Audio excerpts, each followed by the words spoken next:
Assalamualaikum warahmatullahi wabarakatuh. Halo guys, perkenalkan nama saya Sofia Alkarima Putri dari Tadis IPS kelas 3A. Di sini saya akan membahas materi pendapatan nasional dan kesenjangan ekonomi. Mari kita saksikan.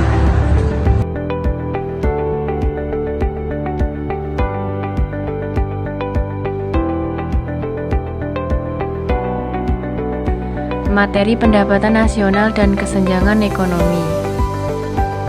A. Pendapatan nasional. Pendapatan nasional adalah nilai barang dan jasa yang diproduksi oleh masyarakat suatu negara dalam satu periode waktu tertentu.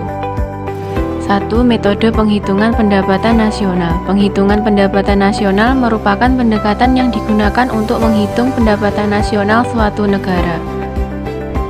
Penghitungan pendapatan nasional dapat dilakukan dengan menggunakan 3 pendekatan, yaitu pendekatan produksi atau nilai tambah, pendekatan pengeluaran, dan pendekatan penerimaan.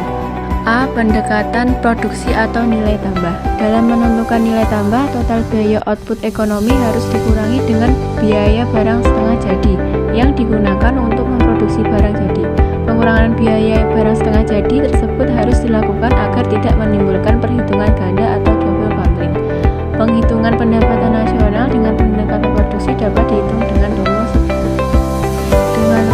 P1 dikali V1 ditambah P2 kali V2 ditambah titik-titik Vn kali Vn. B. Pendekatan pengeluaran. Dengan menggunakan metode pengeluaran, pendapatan nasional dihitung dengan menjumlahkan semua pengeluaran yang dilakukan oleh para pelaku atau rumah tangga ekonomi.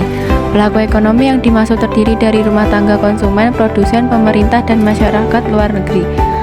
Penghitungan pendapatan nasional dengan pendekatan pengeluaran dapat dihitung dengan rumus Y sama dengan C plus I plus G plus dalam kurung X min M. Dan yang C pendekatan penerimaan. Dengan menggunakan metode penerimaan, pendapatan nasional dihitung dengan menjumlahkan semua balas jasa yang diterima oleh pemilik faktor-faktor produksi. Penghitungan pendapatan nasional dengan pendekatan penerimaan dapat dihitung dengan rumus Y sama dengan W plus R plus I plus P.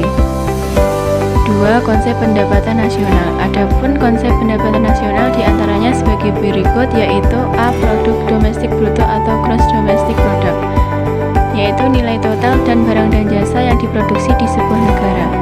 B. Produk nasional bruto atau gross national product, yaitu nilai moneter dan output yang dihasilkan oleh penduduk suatu negara.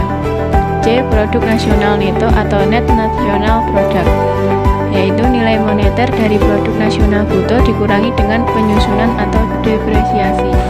D. Pendapatan nasional neto atau net national income, merupakan produk nasional neto atau PNN yang dikurangi dengan pajak tidak langsung dan ditambahkan dengan subsidi.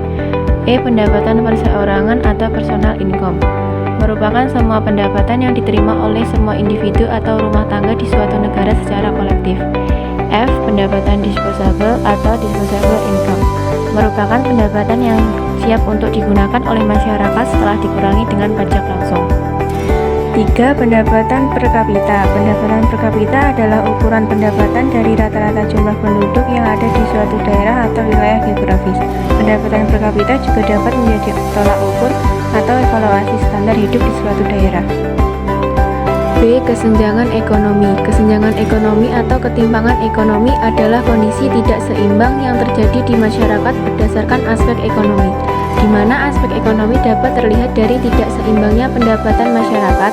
Di satu daerah bisa terdapat kelompok masyarakat yang memiliki pendapatan yang sangat tinggi, bahkan di atas rata-rata, tetapi ada juga kelompok masyarakat yang memiliki pendapatan rendah di bawah rata-rata dan tinggal di daerah yang sama. Penyebab kesenjangan ekonomi. A. Kondisi demografi. Kondisi demografi berkaitan dengan kependudukan. Kondisi penduduk di satu daerah dengan daerah lainnya tentulah berbeda, baik itu dari segi jumlah, komposisi, dan persebaran. Kondisi penduduk yang semakin beragam antara penduduk di perkotaan dan di pedesaan. B. Kondisi pendidikan. Pendidikan adalah elevator bagi masyarakat agar dapat meningkatkan kualitas hidupnya. Meski memiliki kurikulum yang sama, tetapi setiap daerah tidak memiliki kualitas yang sama dalam pendidikan. Hal ini disebabkan karena adanya perbedaan fasilitas maupun mutu pendidikan. C. Pendapatan yang tidak merata. Tingkat pendapatan atau upah di setiap daerah berbeda-beda. Hal ini dapat menyebabkan kesenjangan ekonomi sebab masyarakat di daerah perkotaan atau daerah industri akan memiliki kesempatan untuk mendapatkan upah yang lebih tinggi dibandingkan dengan masyarakat di daerah pedesaan.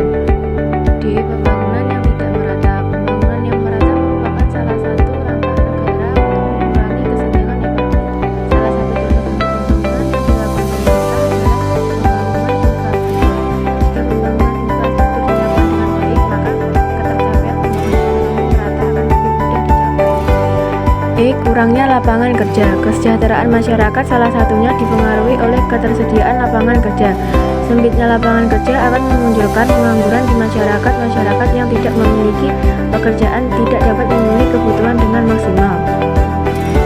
2. Ketimpangan pendapatan. Ketimpangan pendapatan dapat terjadi akibat tidak meratanya distribusi pendapatan. Distribusi pendapatan menjelaskan dan menilai bagaimana pemerataan pendapatan di suatu negara.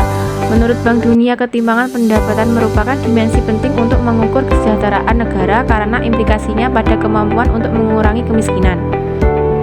Untuk mengetahui ketimpangan distribusi pendapatan dapat digunakan indikator yaitu konvensi Gini atau Gini ratio dan kurva Lorenz.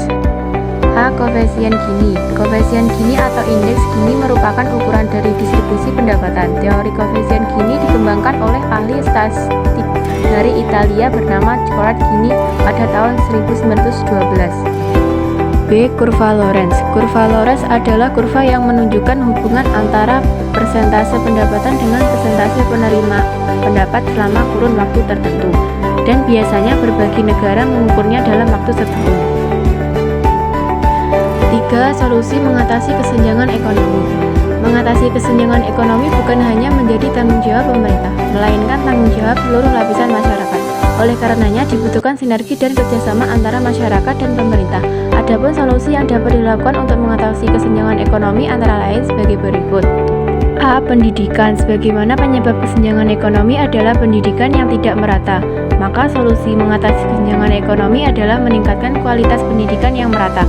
Tidak bisa dipungkiri bahwa pendidikan merupakan salah satu faktor yang penting untuk memperkuat fondasi perekonomian. B. Infrastruktur. Pembangunan infrastruktur dapat mengurangi kesenjangan ekonomi.